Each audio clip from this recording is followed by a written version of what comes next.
Salut, bienvenue dans notre cuisine. Aujourd'hui, on va partager une petite vidéo de recettes avec toi. On va faire une semaine dans notre assiette. Il y a plein de recettes, plein de choses à voir. Je vais te montrer comment on fait un petit dessert zéro culpabilité. On a le droit de prendre ce qu'on veut comme dessert, mais celui-là, je t'avoue que c'est vraiment, il y a très peu de calories. C'est vraiment le fun. C'est une recette que j'avais trouvée dans le temps dans l'émission Cuisine futée. Parents pressés qu'on passait à Télé-Québec. Je ne sais pas s'il y en a qui vivent au Québec, si vous vous rappelez de cette émission-là. C'est une recette que j'aime beaucoup et qui fonctionne bien chez nous aussi. C'est vraiment une recette super facile à faire, que les enfants aiment beaucoup aussi.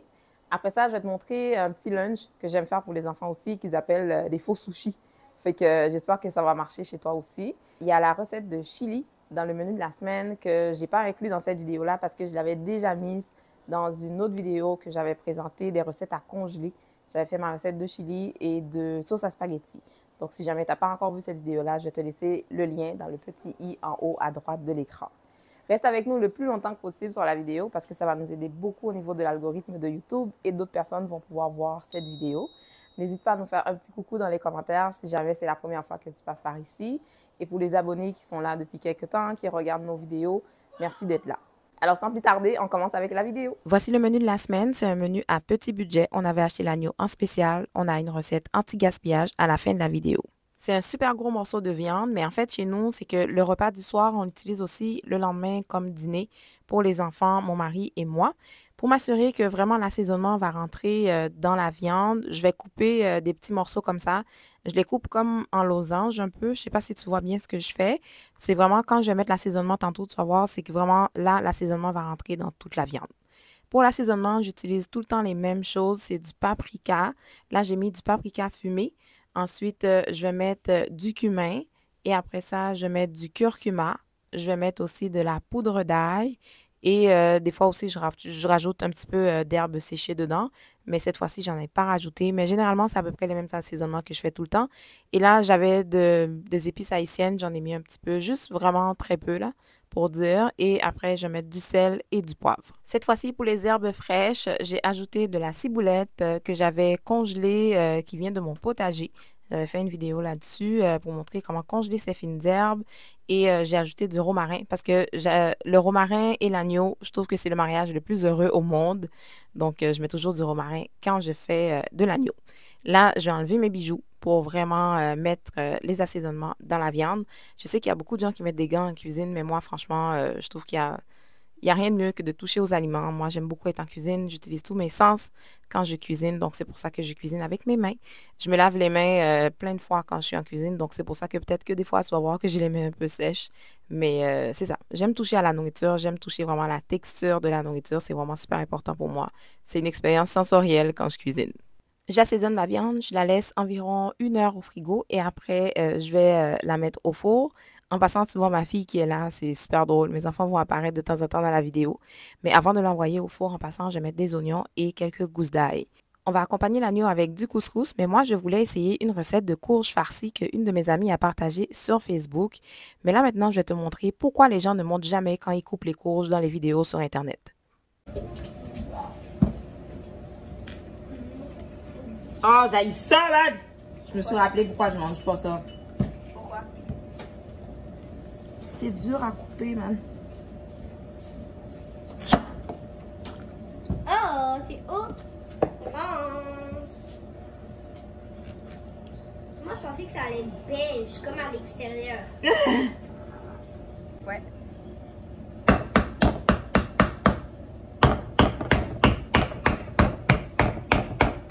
C'était trop cool.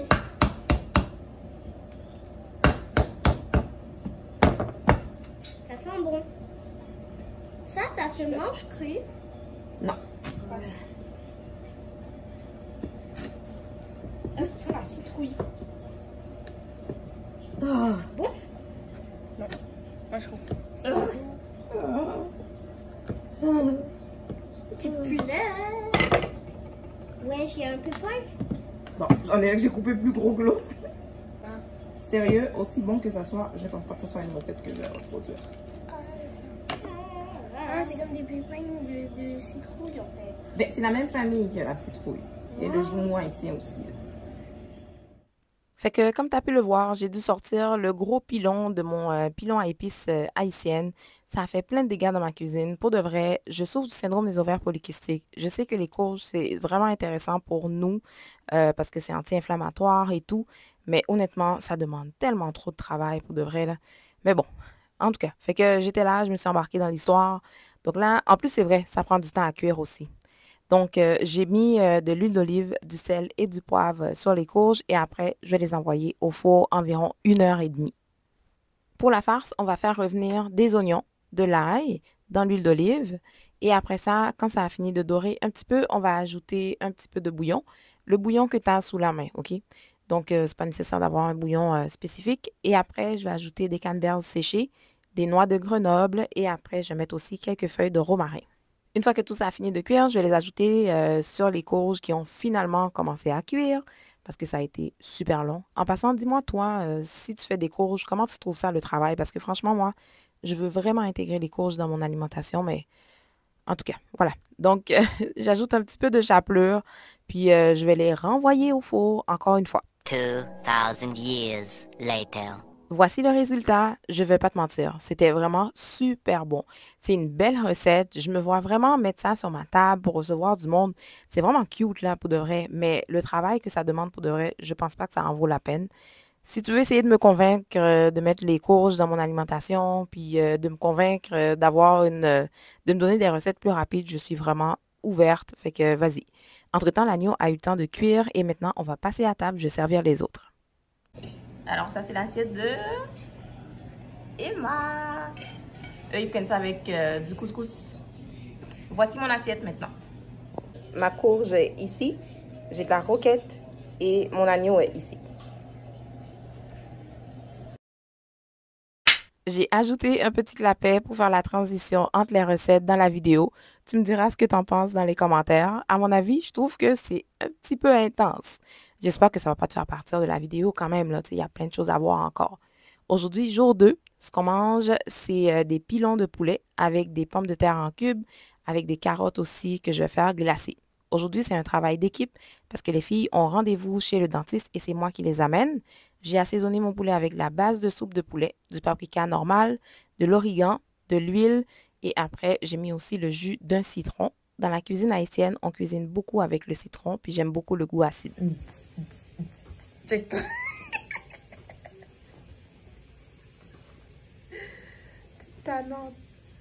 Alors, pendant qu'on était en train de s'amuser chez le dentiste, les garçons étaient en cuisine. Donc, mon mari était en train de séparer mes patates douces avec les patates normales parce que je ne sais pas pourquoi il les avait mélangées. Mais bon. Et là, maintenant, moi, je vais faire glacer mes carottes et des panais. J'avais oublié de dire ça tout à l'heure en passant. Il y avait des panais dedans. J'ai trouvé une vidéo sur YouTube qui explique comment faire glacer les légumes. Donc là, ce que tu fais, c'est que tu vas ajouter l'eau à la hauteur des légumes. Dans mon cas, je te dirais, c'est jusqu'à la hauteur des carottes. Je les ai coupées en deux en passant. Ensuite, il faut ajouter un petit peu de sucre.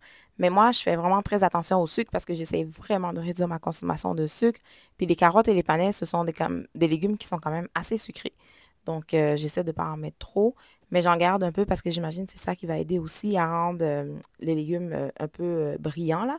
Et tu ajoutes aussi un petit peu de beurre. Ensuite, tu couvres et tu laisses les légumes cuire, mais pas trop longtemps. Après 10 minutes, ça ressemblait à ça. Donc, je vais le laisser encore cuire peut-être 2-3 minutes encore. Je pense à peu près, ça devrait être prêt. En fait, ce qu'on veut, c'est qu'il n'y ait plus d'eau dans le fond de la poêle. Moi, je ne suis pas une professionnelle, OK? Je ne peux pas faire tourner mes légumes dans ma poêle, fait que je les brasse. Mais toi, si tu es capable de faire tourner tes légumes, ce serait vraiment super impressionnant. Je suis sûre que tes enfants vont adorer ça. Donc, moi, j'ai brassé un petit peu. J'ai utilisé ma pince aussi pour faire ça. Et voici le résultat. Donc, voici mon assiette. Je trouvais qu'il manquait un petit peu de couleur. Fait que j'ai comme balancé un petit peu de persil séché dessus pour mettre de la couleur. Donc, j'ai mes carottes et mes panais, mes patates douces et un pilon de poulet. Est-ce que je peux prendre l'assiette de quelqu'un? Léa? Léa. Les autres, eux, ils ont eu des patates normales. Les enfants mangent des patates avec du ketchup. Ouais. Et voilà. Bon appétit! Merci. C'est bon. Ouais. Maintenant, je t'amène préparer avec nous un petit lunch pour les filles. C'est super rapide. On appelle ça les faux sushis.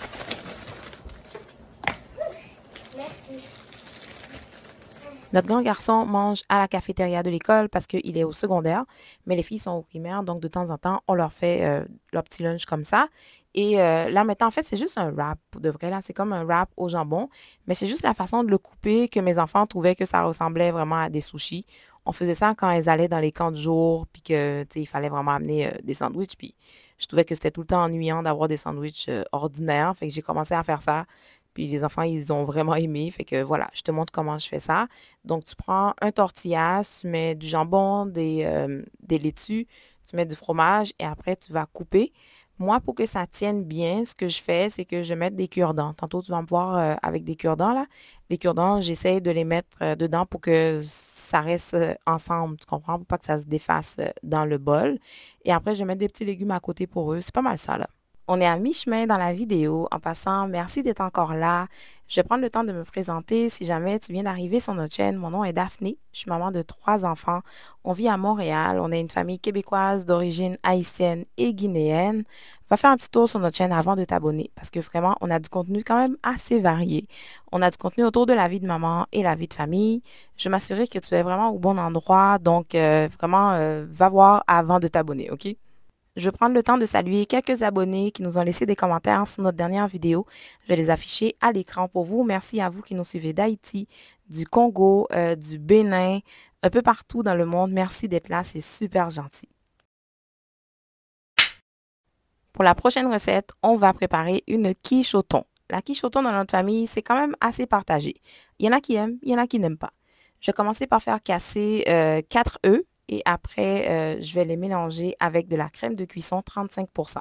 Regarde, si tu fais attention à ta ligne comme moi, ne mets pas de la 35%. Mais moi, des fois, de temps en temps, j'ai envie de me gâter. Mais si tu veux utiliser de la 15%, tu peux mettre de la 15% aussi, ça va être aussi bon. En passant, toutes les recettes que je vais te montrer, ça va être vraiment selon la quantité que tu vas cuisiner. Donc, tu vas l'adapter à tes besoins, à ta famille. Là, tu vas voir, moi, je vais mettre l'équivalent du contenant au complet parce qu'on va faire 4 quiches. Parce que mon mari et moi, le lendemain, on va en avoir besoin pour notre dîner. C'est vraiment une recette en passant que mes enfants sont capables de cuisiner seuls. Moi, j'aime beaucoup les laisser en cuisine, surtout quand on est en vacances. Puis, je trouve que ça aide vraiment à développer leur autonomie. Puis, mes enfants aiment vraiment la cuisine. Après ça, j'ai ajouté du sel et du poivre. J'ai oublié de te demander tantôt si jamais ça tente de nous dire d'où tu nous suis. N'hésite pas à le faire dans les commentaires. J'ai eu un commentaire l'autre fois qui me disait que j'avais un accent canadien. Mais la face, c'est que moi, je suis arrivée au Québec, j'avais 11 ans. Puis là, maintenant, j'ai 40 ans. Fait que j'ai passé la majorité de ma vie à Montréal. Donc, c'est pour ça peut-être que je parle peut-être pas comme une haïtienne typique, je sais pas. Mais en tout cas, j'espère que vous comprenez quand même ce que je dis là. Donc là, maintenant, ce que je vais faire, c'est que je vais faire cuire mes légumes. J'ai mis des poireaux. Ensuite, là, je vais ajouter mon thon. Des fois aussi, je mets des oignons rouges, mais j'en avais pas sous la main. Donc, ce que je fais, c'est que je fais cuire mes légumes. Ensuite, je vais ajouter aussi mes épinards. Pour le thon, on ajoute une canne de thon par quiche. Comme là, on va en faire 4. Donc, on avait 4 cannes de thon. On achète du thon bien ordinaire à l'épicerie, là, OK? Donc, on n'est pas écolo ou quoi que ce soit, là. On achète du thon ordinaire. Après avoir ajouté les épinards, je vais fermer et ensuite, je vais mettre mon feu à minimum. Je laisse ça cuire quelques minutes à peine. Et ensuite, je vais mettre dans les pâtes. En passant, non, je ne fais pas ma pâte moi-même. Comme j'avais dit, dans la vie, on choisit ses combats, OK? J'ai pas le temps pour ça. C'est un souper de semaine. On n'a pas vraiment du tout le temps de faire ce genre de choses. Non, tout est plein ici, là. Tout déborde. Là, c'est mon mari que tu viens d'entendre se plaindre parce qu'on a une petite cuisine. Lui, il n'aime pas vraiment avoir du monde quand il est dans sa cuisine, là, mais là, chez nous, on n'a pas le choix. On est en train de préparer la rénovation pour la cuisine éventuellement d'ici le mois d'août, je crois. Les travaux vont commencer. Moi, s'il y a un travail que je n'aime pas en cuisine, c'est vraiment éplucher les pommes de terre et râper le fromage. Donc, quand je peux déléguer, je délègue. Alors, je lui ai demandé de me râper le fromage, mais il ne pouvait pas le faire sans chialer, tu sais. Puis toi, dis-moi dans les commentaires, c'est quoi la tâche que tu n'aimes pas faire en cuisine? Je suis sûre que je suis pas la seule, là. En tout cas, fait que là, oui, j'ai oublié de te dire, je suis en train d'ajouter du fromage sur les quiches et après, je vais les envoyer au four. J'ai fait une grosse gaffe. J'ai mis les quiches sur une plaque à biscuits et ça a pris vraiment beaucoup de temps avant de cuire. Alors, fais attention. La prochaine fois, toi, si tu fais quelque chose comme ça, ne mets pas ça sur ta plaque à biscuits. Moi, j'avais peur que ça déborde, tu vois. Fait que c'est pour ça que j'avais mis ça comme ça, mais c'est pas quelque chose que je compte refaire éventuellement. Je fais une petite salade verte pour accompagner la quiche. C'est vraiment laitue, tomate, concombre. Chez nous, chacun aime sa vinaigrette à sa façon. Voici mon assiette. Moi, j'aime ma salade sans vinaigrette. De temps en temps, je mets un petit peu d'huile d'olive, du sel et du poivre, puis c'est pas mal tout.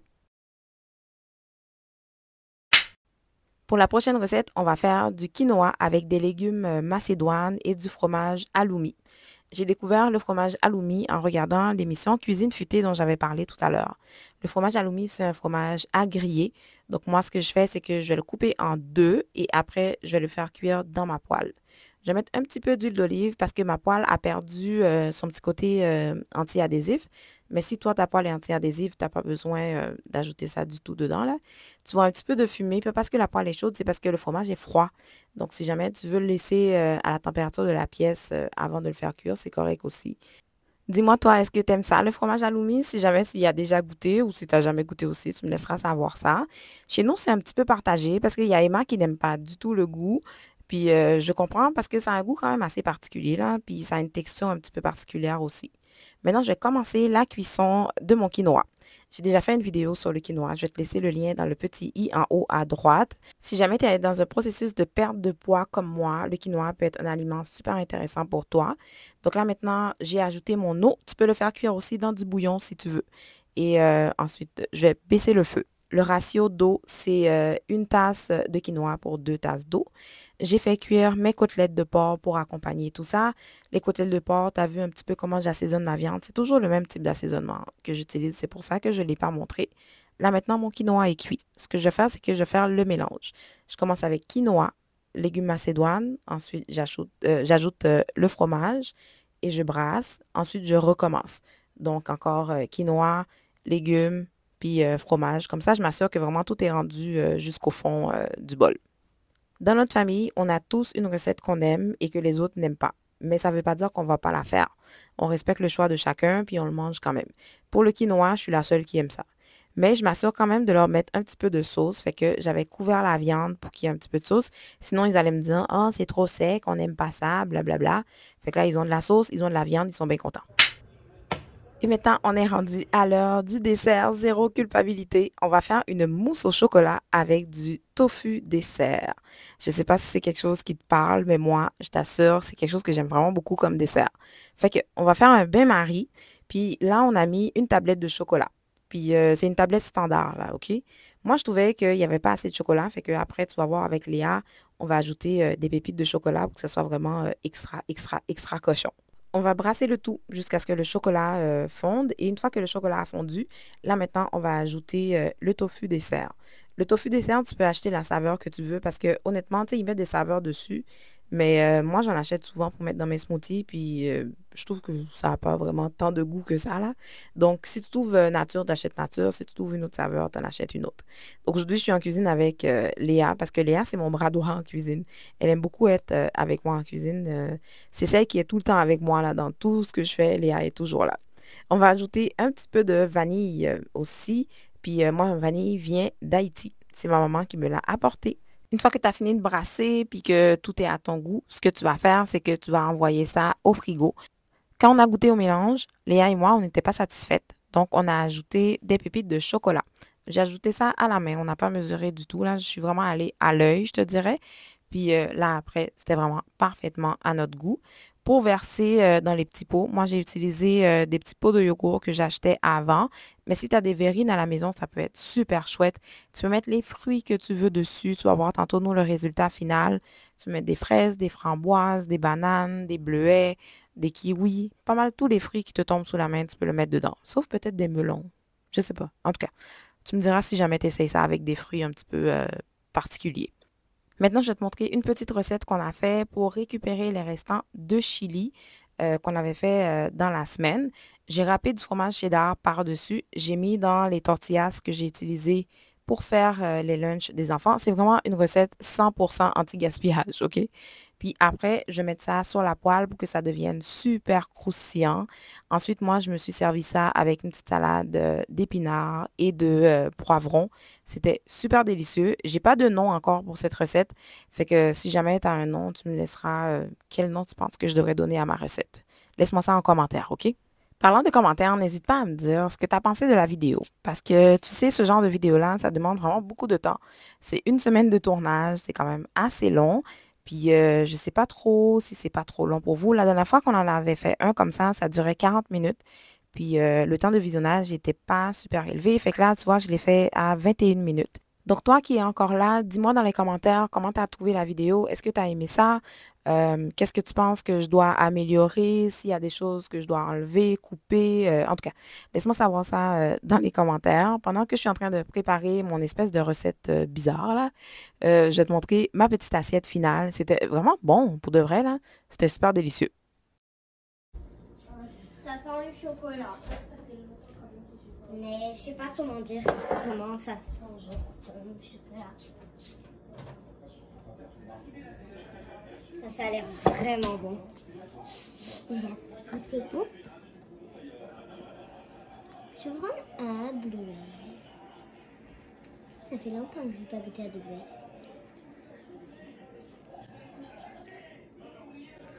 Je préfère ceux qui sont acides.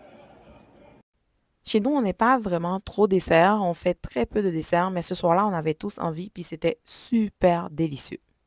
Je vais laisser YouTube choisir une vidéo selon tes goûts. Merci d'avoir regardé cette vidéo. On se retrouve très bientôt. Bye!